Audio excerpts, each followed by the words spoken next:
São 10 horas e 23 minutos. Voltamos a falar da morte de Jô Soares. Ele faleceu nesta madrugada aos 84 anos de idade em São Paulo. Por essa razão, nós vamos conversar a partir de agora com o apresentador Rony Fon, amigo pessoal de Jô desde os tempos de TV Record. Rony, muito obrigado pela gentileza em nos atender. Bem-vindo.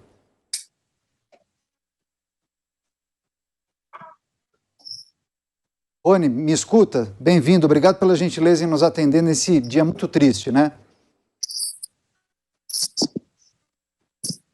Por alguma razão, o Rony ainda não está conectado, pelo menos não nos escuta, então daqui a pouco a gente volta a tratar desse assunto com o Rony Fon, nosso entrevistado, convidado especial, para falar um pouco sobre o legado de Jô Soares. 10 horas e 24 minutos, parece que agora então conseguiram conectar o Rony Fon, ele nos escuta. Rony, seja muito bem-vindo, obrigado pela gentileza em nos atender nesse dia triste, né? Pelo contrário, obrigado eu, querido, pela oportunidade que me dá de falar do meu amigo.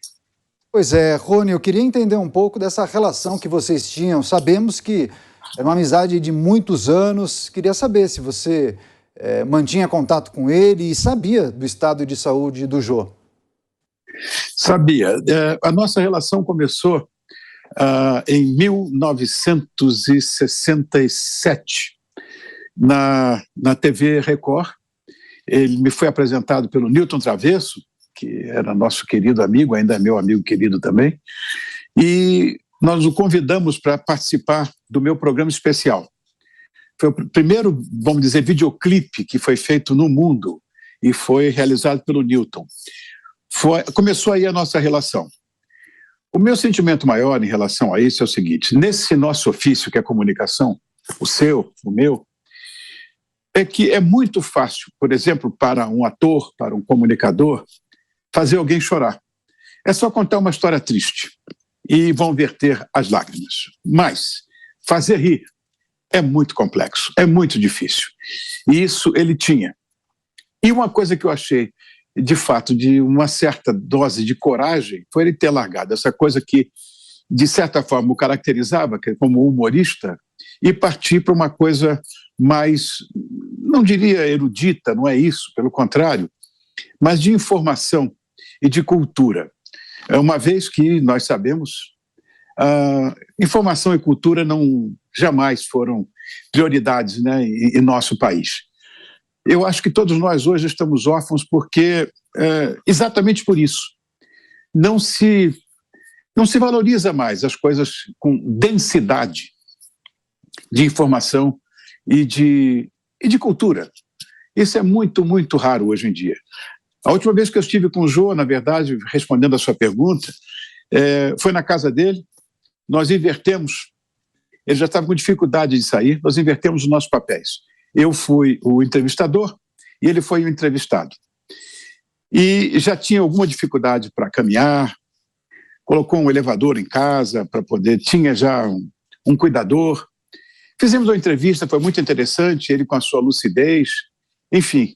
Mas voltei muito preocupado para casa e falei com a minha mulher que eu estava achando que o Jô não ia muito longe. Depois da internação dele, de certa forma, eu fiquei um pouco mais, vamos dizer, quando a coisa de impacto, você sofre mais. Quando você se acostuma com a ideia de que isso vai evoluir para alguma coisa pior, você se sente mais, não diria menos emocionado, mas um pouco mais, sei lá, certo de que aquilo deveria acontecer de qualquer maneira. E é isso. Minha relação com o Jô começou com um programa de televisão. Fiz muito programa que foi escrito por ele, junto com o Casalberto de Nóbrega, né? Por exemplo, a Família Trapo. Na Família Trapo eu eventualmente aparecia, pelo menos uma vez por mês, como namorado da Cidinha Campos, que fazia parte da família, e os textos eram escritos por ele, pelo Jô. Estou muito triste, estou muito chateado. É uma pena. Eu fico vendo o seguinte, eu tenho visto muita coisa na internet, no YouTube, de programas dele. Inclusive até entrevistas comigo e tudo. Eu estou há uns 4 dias assim. Não sei por que essa história. Não tenho nenhum viés religioso, nem extrasensorial, sabe, esotérico, não. Mas há 4 dias eu estou direto vendo o Jô no YouTube. E a minha preocupação ficou mais diluída. É engraçado isso, você tem contato. O nosso programa, inclusive, esse que ele participou, foi a coisa melhor que eu fiz em televisão em toda a minha vida, mas pegou fogo. A Record pegou fogo, nós perdemos tudo. Foi um programa que ele era dirigido pelo Newton Travesso e pelo Manuel Carlos, o Maneco. E a direção de TV era do Tuta, meu velho amigo. Então, isso pegou fogo e mas está aqui dentro, né? Não consigo. Eu estou meio emocionado, meio desconectado com as coisas que estou falando, mas é porque eu acordei com a notícia, né? E ainda não... A ficha não caiu definitivamente. Claro. Não vou a velório, não vou à missa, não vou a lugar nenhum, porque eu me sinto muito mal. Mas, de qualquer maneira, acho só que todos nós brasileiros estamos órfãos. Uma coisa que pouca gente sabia era o amor que o Jô tinha pelo Brasil, pelo seu país. Ele era apaixonado pelo Brasil. Eu sei como são essas coisas. Eu sou filho de diplomata e todas as viagens do meu pai, a grande alegria dele era ter que voltar para o Brasil. E conversei muito isso com o Jô algumas vezes. A história, né, de nós, de certa forma, estávamos sempre fora do país, querendo voltar para ele. Enfim. Com certeza, Rony, um dia muito triste. Agora, certamente vocês conviveram muito por vários momentos ao longo de vossas carreiras. Claro que você deve ter muitas histórias para compartilhar e também contar um pouco das características de Jô Soares. Mas eu queria entender assim, a importância dele ao longo da sua carreira, se ele colaborou para o seu desenvolvimento e quais são as características que você quer destacar em relação ao Jô ao longo dessa amizade de tantos anos, hein? Olha, na verdade, uma coisa que eu achei muito, muito linda, que foi armada pelo Newton Travesso, foi nesse meu especial, Rony Especial da Record, em 1967. Era assim, foi montado no Campo de Marte, nós fomos para lá gravar, e o Newton, por sugestão absurda do Jô, colocou em cima de uma picape uma câmera com um cabo de 120 metros, porque antigamente não existia câmera de mão, essas coisas, né? E ele ia passando com a câmera nesse carro. Eu ri muito nesse dia. E o Jô, vestido de padre, vinha correndo e toda a guarnição da aeronáutica lá do Campo de Marte correndo atrás dele. E aí cortava para o estúdio. E no estúdio eu dizia Help e cantava a música Help dos Beatles. Aí parava isso, o Jô entrava. Foi um programa muito bem editado, todo em preto e branco, naturalmente, edição de corte de gilete e tudo. E aparecia o Jô lá, de padre, chegando esbaforido da corrida que ele fez. Era uma coisa divertida. O Jô ele era muito perspicaz. Se você dizia uma coisa para ele de, sei lá, simples, ou simplista até, ele transformava numa coisa muito grande. Há muito tempo que nós não estávamos juntos, porque depois que eu fiz a entrevista com ele para o meu programa, nós perdemos o contato. Não perdemos o contato. Eu me sentia meio pesado por dentro, o coração doído em vê-lo daquele jeito. Porque a gente estava acostumado com o Jô. Eu me lembrava muito daquele filme Fantasia que o Walt Disney fez, em que a leveza independia do volume dos personagens. É um balé clássico em que as bailarinas são hipopótamos, absolutamente leves. O Jô tinha isso. Embora fosse gordinho, ele era leve como uma pluma, em todos os sentidos. Não só como amigo, Não perdia uma piada, não perdia. E também como profissional. Ninguém via o Jô, a não ser com essa coisa mais leve, muitas vezes sarcástica, mas leve. Agora, Rony, você atua no show business brasileiro há muitos anos, cantor, apresentador, e você também faz reflexões muito aprofundadas sobre esse nosso negócio, né? Televisão, sobretudo. Agora, eu queria que você analisasse um pouco desse lado humorista do Jô Soares, porque, assim como o Chico Anísio, talvez a Gildo Ribeiro, o Ronaldo Golias, o Jô tinha a capacidade de criar personagens. E nessas esquetes, em seus programas de humor, ele fazia muitas críticas sociais, abordava temas fortes, temas polêmicos. Essa marca certamente irá ficar. E aí, fazendo um exercício, se porventura aqueles personagens tivessem sido criados nos dias de hoje, a sociedade será que iria digerir ou talvez cancelaria Jô Soares? Porque vivemos talvez em um momento do politicamente correto, né? Gostaria da sua reflexão sobre isso. Não há muito o que refletir. A sociedade aceitaria. Agora, os defensores do politicamente correto, seguramente não. Que hoje o humor ele está sofrendo muito, porque as piadas eram feitas de forma, às vezes, até deselegante, mas eram sempre, os ganchos eram sempre políticos e comportamentais.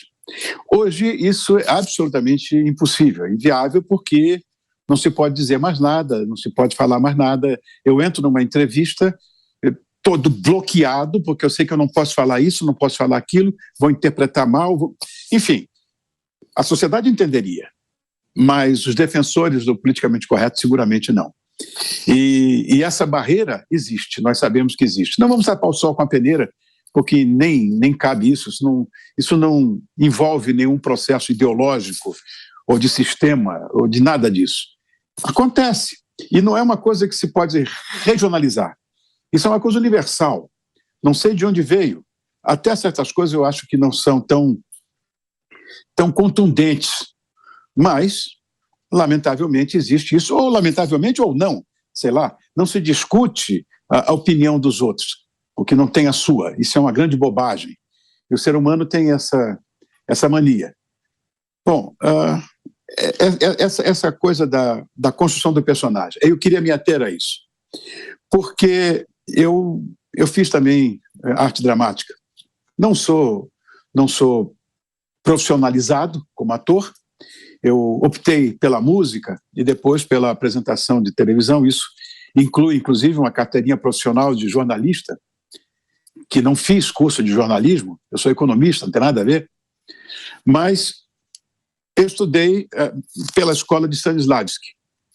E eu fui aluno do Eugênio Kuznet, que era a excelência em relação à escola de Stanislavski, ou seja, da construção do personagem. A coisa mais importante no ator é quando ele constrói um personagem e que você esquece a personalidade ou o próprio físico do ator que está interpretando. Assim era, como você acabou de falar, com o Chico Anísio e com o Jô. Você via o personagem do Jô, mas não via o Jô. Essa é a coisa mais difícil que existe em dramaturgia. E uma outra coisa que passa pela minha cabeça e pela de todos é essa história que eu iniciei no nosso papo. Não é possível você fazer uma pessoa rir de uma forma a não ser estudada, pensada, aquela grande piada. Não, era de uma forma natural. Porque eu cheguei a fazer alguma coisa com o Jô em dramaturgia, o que ele colocava de caco, como nós, na nossa coisa coloquial do nosso ofício, colocamos, às vezes uma frasinha, uma coisa, ele pegava aquele gancho e tinha essa mania, vinha com o que nós chamamos de caco. Ou seja, isso é fazer rir de verdade. Quantas vezes, trabalhando com ele, eu não contia o sorriso. Aí ensaiamos, fazemos. Na hora, eu estragava tudo, de gargalhada, de coisa, no meio de um texto que foi bem escrito, Isso é importante. Fazer rir, seguramente, é muito, muito mais difícil do que fazer chorar. Com toda certeza, Rony. Agora, uma característica do Jô também, você que conviveu por tantos anos, era esse talento em conseguir fazer tantas coisas. Antes disso, só deixa eu dividir a rede, parte da rede de rádios, fará um intervalo agora, a hora certa na Jovem Pan News, 10 horas e 38 minutos. Rony, retomando sobre essa característica do Jô, né? Um profissional multifacetado, atuava na televisão, mas sempre fazia alguma coisa em paralelo. Escrevia um livro, tinha os shows de stand-up, ele rodou o Brasil com seus espetáculos de teatro, seus shows de humor, também peças de teatro, enfim. O Jô nunca parou, aparentava, quem não convivia com ele, ser uma máquina de ideias, de a todo tempo você reunir alguma coisa, alguma situação do dia a dia e transformar aquilo em um texto. E ele dizia nos seus programas, né, que ele usava as madrugadas para dar vazão ao seu processo criativo. Ele era assim, não parava nem um instante. Qualquer situação poderia virar um texto, uma boa ideia para o seu programa ou para o seu show? Seguramente. Eu ficava cansado em ver, sem fazer nada. Eu ficava cansado em ver o Jô agir daquele jeito. De fato, como você disse, ele era um ser humano plural. Coisa, inclusive, muito difícil de ser entendida em nosso país. O Brasil é, de fato, rotulador. Você não pode ser múltiplo. Você tem que ser uma coisa só. Então é assim, o Jô era um humorista. Ponto. Como para muita gente, Rony, você agora está apresentando o programa de televisão? Eu faço isso desde 1966, mas eu fui rotulado como cantor. O Brasil rotula. E ele conseguiu vencer essas barreiras todas. Você fala do Jô? Claro, muita gente entende o Jô como um ator, como um humorista, mas ele era escritor, principalmente, coisa que não tem mais hoje, redator.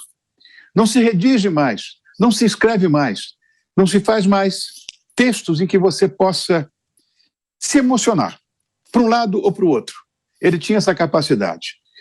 Eu li tudo que ele escreveu, praticamente, os textos dele, não todos, naturalmente, mas alguma coisa de certa importância, porque fiz programas que eram escritos por ele, e o convívio com ele era provocador também, no convívio, no tete-a-tete, não em casa. E eu me lembro das entrevistas naquela época, já aquilo me agradava muito, porque você passava a conhecer pessoas. Eu era menininho, tinha 8 anos de idade, quando nós tínhamos televisão. E eu passei a conhecer as pessoas de uma forma mais humana e pouco, vamos dizer, profissional. Esse tipo de coisa sempre existiu, mas a consagração do programa de talk show foi o Jô que trouxe. Não há dúvida em relação a isso que você falou. Todos os outros talk shows cabem como inspirados pelo programa do Jô. Seguramente foi isso. Eu participei do programa dele lá no SBT, como também na Globo. E era a mesma coisa. Ele humanizava. Porque o que somos nós? Você nessa bancada e eu aqui do outro lado. Nós somos produtos. Nós somos produtos, só isso. Ele é muito bom profissional, ele dá audiência, ele... E somos produtos. Vai lá, pega lá, grava lá, faz lá, explica lá. É assim. Nós somos conduzidos. Isso é uma coisa que nos desumaniza. Quem trabalha com comunicação é, de certa forma, desumanizado. O Jô trazia isso. Ele trazia a pessoa, o ser humano, que era um profissional como outro qualquer, mas ele trazia para que todos conhecessem. Isso é muito importante, porque, embora sejamos produtos, esse produto é abrigado por uma casca chamada pessoa. Somos nós. Somos seres humanos. É isso. Sem dúvida alguma, Rony. Rony, eu quero agradecer demais você ter dedicado parte do seu tempo para falar um pouco sobre a sua relação com o Jô Soares. Eu queria abrir o espaço para você deixar uma mensagem final, alguma coisa que você queira destacar para finalizar essa entrevista em relação ao Jô Soares e também essa amizade de tantos anos que vocês tiveram. Todos nós, brasileiros, hoje estamos tristes. Não se pesa, não se mede sentimento. Você não pode chegar na feira e me dar meio metro de tristeza, me dá 2 quilos de amor. Isso não existe. Mas eu quero deixar claro que, de certa forma, todos nós, brasileiros, hoje, estamos muito, muito tristes. Não vai nisso medida, não vai nisso peso, não vai nisso nada. É uma coisa de emoção que todos nós humanos temos. Jô, meu velho, vai contar agora as suas coisinhas, seus causos, aí no andar de cima. Nós ficamos aqui embaixo com saudade de você. Um beijo, meu velho.